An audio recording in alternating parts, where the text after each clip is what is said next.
Hello, my pickles, my snowflakes, and my turtles.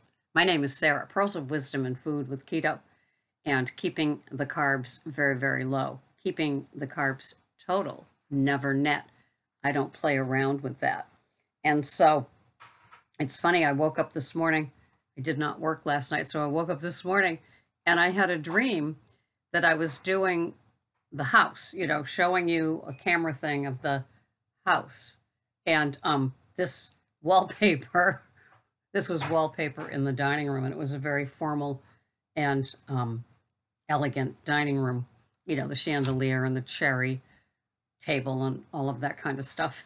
And it's like, that's not what I have anymore. But I did grow up thinking in my fantasy home that that was going to be part of it, but no, it wasn't.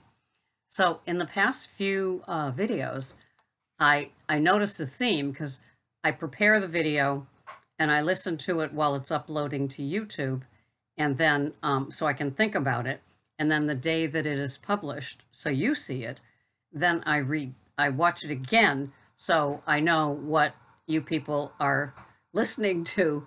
So when you comment and you don't really reference what it was, it's like when somebody says, "Yeah, I think of that all the time. Thanks." It's like, well, what are you referring to?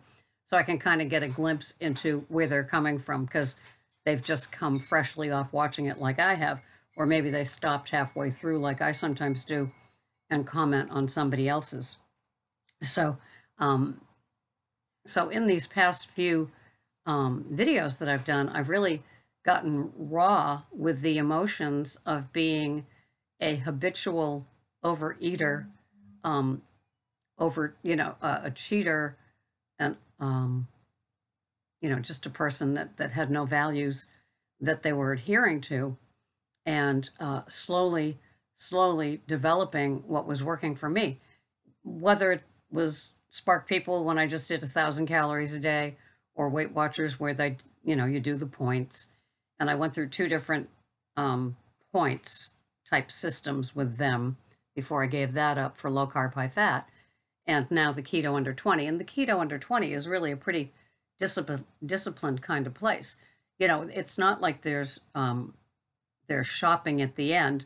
It's like when you have a gift card for $100 for Target and there's $14 left and you're online, and so you're scurrying to find something, so you end up buying a bottle of a astringent, just to finish off the card. And that's how kind of I treated my Weight Watcher program when there were lots of points left over. And I used to watch, of course, the Weight Watcher videos, like I would watch keto videos, and I would see what people would do with their extra points. And it would be like this dessert fest, this like buffet table of like, well, this dessert right after the meal, with the points. And then at 7, they'd have another dessert with some leftover points. And then lo and behold, there'd be even more points to play with, and they'd have a third dessert. And it's like, I don't know how people do Weight Watchers like that and ever get into, what is it, where they get to their goal or something where they don't have to pay lifetime, and yeah, like the movie channel. And so I couldn't do it that way. That way is not taking care of the emotional part, the history of why I was a screw up with my food, why I turned to it, why it was still a drug. Oh, so many years later. A drug that medicated me very nicely, thank you. And I used to think that was the content button. That was like where I was in my happy place. It would be, to have my 3 meals a day plus snacks in between, of course, followed by some sort of DESSERT at the end of the day, an entitled dessert. And thinking that, like, I'm doing this. Yes, I am doing this. And it's like, but was that really sustainable? No, especially if you've been doing this to your body. And when some people tell me the food plans they've been on, mostly women, um, like that cartoon that I talked about where all the different things the woman was going to do to lose that 10 pounds that she'd put on. And the guy says, I'm just giving up half and half in my coffee. And in a week, he's lost 10 pounds. And the woman is struggling because she's like done like 1 or 2 solid hours at the gym, Plus, she walked there, plus crazy, huh? And so women's metabolisms, we have stubborn ones. And if we've been fooling around with our foods, our types of foods, for decades, different food plans, we probably have done some metabolic damage. I don't know if we come out of it. I'm not a scientist or a doctor or a nutritionist. I'm just a food addict that ate too much of too many things and went on weight loss journeys just to find, the right size of something fitting or whatever. Not always to gain it all back, but definitely I never got to the root cause of like, why are you eating at this? Why is this still, at 65 years old, something that you're still turning to for comfort? And I watched, how did we get two overweight cats in the house, Freddie and Frankie? Barney somehow stays slim, but Freddie and Frankie are overweight, and it's like, how did we do it? Rewards and treats for being cute, being kitties, whatever. Poppy walks in the door and there's a treat for him. I watch them. Yeah, just all the stuff that we did with cats, and you see it, of course, with kids. Little chubby children that are going to have diabetes at age 8 in the supermarkets, like at the candy aisle, and just being whiny, stomping, and petulant until their mother caves and buys them that. No, never being an answer, probably for that child. Well, I was that child, and my parents didn't have food in the house because they were more interested in cocktails and other people's husbands and wives. And so, true, where? And so I began babysitting at 9 because, I was the little food addict and I was acting out and I looked like a great babysitter and a responsible babysitter. Well, one, I was getting out of that house with all the craziness going on. And two, these other houses had food. And so I looked like the responsible little 9-year-old, definitely parentified, as they say in counseling. Maybe you were parentified too. And so these people thought they had died and gone to heaven to have me for a babysitter at that little age of 3rd grade. But I was wearing a bra.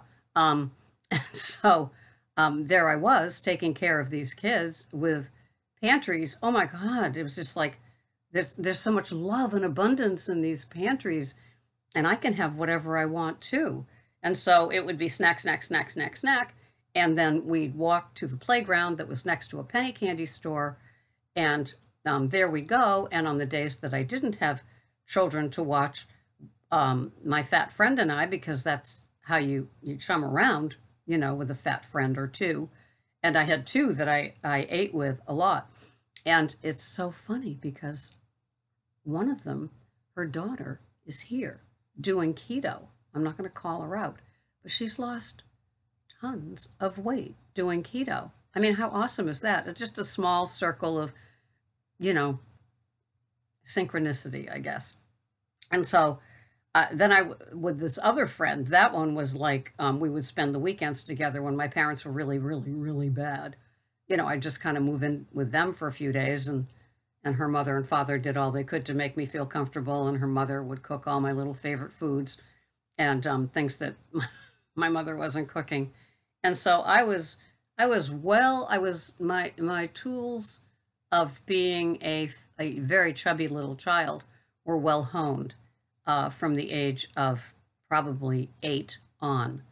And that's when things really, it hit the fan in my home life with my parents' alcoholism just rocketing. And I became that babysitter in the neighborhood where I could walk to the house and then walk home and have my money that would go towards candy.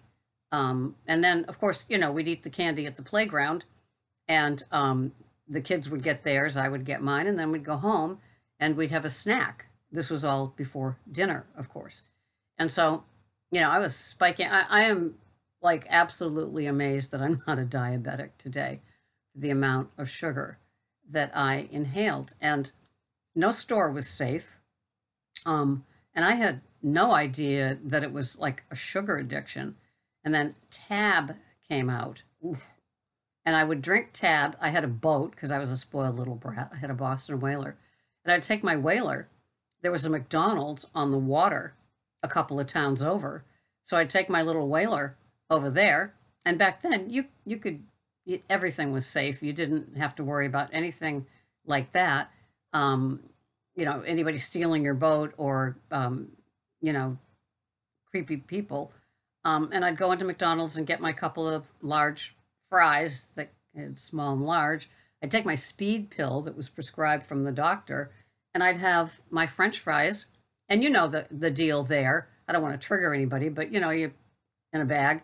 And I'd have my Tab, and I lost 40 pounds that summer. And I think I was going to prep school. I went to prep school for 1 year, but I was in the 10th grade. It's like all these girls around here. I miss boys. I want to be where the boys are, even though we had dances with boys. And I would always find the addict to be, the alcoholic to be, the drug addict to be there when we had our dances, and you were kind of paired up with people. And yeah. And so, and I was a goner at things like the private school for the year and camp. I would go to camp to escape my parents as well and the home life. And of course, there's the abundance of food. I never had one meal to look forward to, much less 3 a day plus snacks. And so, of course, they tried to keep us active with tennis and swimming and horses and all of those wonderful privilegey things. But, I would just be, I probably was volunteering in the food halls. I remember I was at the private school because I had access to more things that were left over. And they made sheets of things that you put that gooey thing on top that you call a dessert, and all left over. So I could take four of them up to my room. I mean, there was just no stopping me. And I must have had a super fast metabolism because I never really made it over 175. But trust me, I should have, because I was always, always, always overeating. And mostly the sugar stuff. I wasn't so much attracted to anything except the carbs and potatoes. I love potatoes any style. And except tater tots, I never got into them. And so that's how I, entered into being a teen. And I was always the one that, that somebody had to be paired up with, that was I would be the overweight one, and they'd be rolling their eyes to their boyfriends, their pals, about oh, this is the one I have to dance with. And because of course I went to dance school too. Let's refine this chubby child. And so that's how I was. That was my start. And so food was my comfort, my friend, I could travel with my friend. I could go to a private school with my friend. I could go to camp and not know anybody there, and there would be my friend. And so, yeah. And then when I wasn't at those places away from home, I could make my things that you make in a bowl and you put in the oven and cook. And I would just eat the bowl. I never turned on the oven. So I was doing all kinds of damaging things before I had any awareness. I wouldn't have known a carb from a protein from a fat. And of course, back then, it was all trans fats. I mean, a can of that frosting that I would eat was probably all trans fats. They didn't know. They didn't care. Well, the food manufacturers knew because they could give us all kinds of things. And so, yeah, so by the time I was a fat teen and I was back in public school, the 11th and 12th grades, and then came college, and then, I married the first boy that would look back at me, and much to his parents' chagrin, they did not like my parents. They were wise people. And so, yeah, so I just ate my way until I discovered alcohol, and then I could eat my way or drink my way. And it was many, many, many years before I found OA in my mid-20s. So that put a little tamping down of the speed of the damage, the speed of the addictions. but because it was always playing in the back of my head. And so then I found relief from alcohol at 36, and I never looked back. So I've been sober since I put down the drink, thank goodness. And I've done OA meetings along the way. I've done, as you some of you know, the more formalized weight loss programs. But did they deal with the emotions? Not so much. And that's what we've been kind of like tackling in the last few videos that I've done, because my client asked me those questions, and about derailing and about the emotional muscle of dealing with the overeating. And yes, once you get to the stage of like, all bets are in, you didn't win, one more time, you learn about yourself that like this doesn't just work. You can't just do somebody else's program and be successful in 100% of your life. Somebody else's program isn't the answer. It's got to be. That's why I like keto, because you can figure out and define what works for you and stick with that. And that's why, for some of you that are a lot more impatient and want to lose weight tomorrow, it's not going to happen. This is a lifestyle. This is a way of eating. And you're dealing with yourself from the inside out. So you're going to get to that place where you might lose, you might reshape your body, you might clean out all the cobwebs and clutter of food addiction and learn what triggers and cravings are. Fill your toolkit. Here's your toolkit with all the tools inside of it about how you treat it, because life is going to go on with or without you the way that it goes on. So if you're a card-carrying food addict and you binge, you purge, you're bulimic, you eat too much, you don't eat enough, you get really wacky with your food, you're going to have to, not you're going to have to. It's probably going to keep hitting you and smacking you with relapses and binges and purges until you get all of that. All of those, from the bottom of your gut, all the little grounds and sediment at the bottom of your soul have to come up and out, and you have to get real serious and honest. If you've been using food as your vehicle, your crutch, your how I handle everything, I don't overeat in front of anybody, but I go home and have 3,000 calories worth of food when nobody's looking. So many things we have to come out of. If you're just somebody that just ate a little bit too much and got used to a dessert at the end of every single meal and are breaking that habit, or you're eating at night, or you're eating in the middle of the night, or you're just lying. You're lying to other people, you're lying to your doctor. Go watch some 600-pound life episodes where they just lie, and there's the enabling little significant other with bags and bags and bags of shouldn't eat stuff, that they keep plying the 600-pound person with because of their emotional stuff. They don't want that person to lose weight, because if they did, they'd lose them. And they're Dr. Now knowing exactly what's going on. Most mainstream doctors today don't care what's going on. So it doesn't even matter if they know what's going on. They don't care. And so fortunately, there's enough medication on the market today where the doctor can just write a new script for a different one of those medications that kills the cravings, kills the triggers. Is that any different than the antabuse pills? Are you dealing with the issue? Are you dealing with the sediment of your soul with all the food things? It's not that you're hungry. If that was the easiest thing, we'd be all set, right? But that's not it. It goes deeper and deeper than that. And then, like in my case now at 68, with like the abundance of lettuce is not working anymore. It's like, where's this coming from? I think the better you eat, the more sensitive your body becomes. The less garbage and garbage and trash that you're putting in your stomach, the less of the fake foods, the processed foods, the ketofying, the keto products that are on the market that are still in boxes or packages, the less and less that your body will tolerate it. Look at the next step for so many people. is becoming a carnivore, because even the things that they're having in the small amounts, suddenly they can't. The dairy, the leafy greens, the vegetables, they still have the depression and the and maybe sometimes the weight and the anxiety, and and like eating carnivore is kind of like, okay, it's a base level. Can you hear the cats behind me? So who knows where your journey can take you, but it will, and it will take you safely if you trust the process.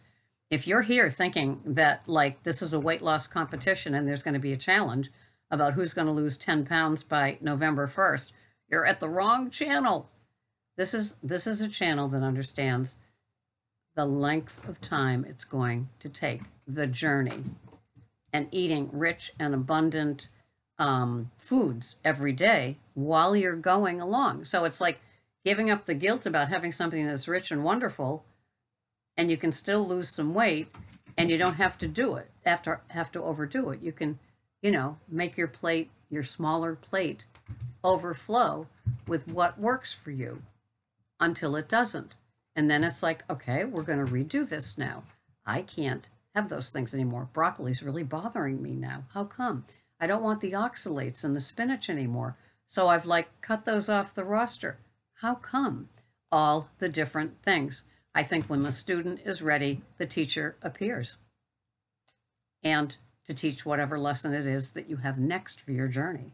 So this has been Sarah, Pearls of Wisdom and Food, with keto and emotions and all that kind of stuff.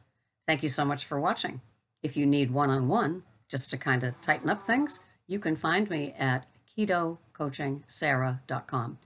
ketocoachingsarah.com, where there's different phone and email packages. I will see you the next time. Thanks so much for watching. Bye-bye for now.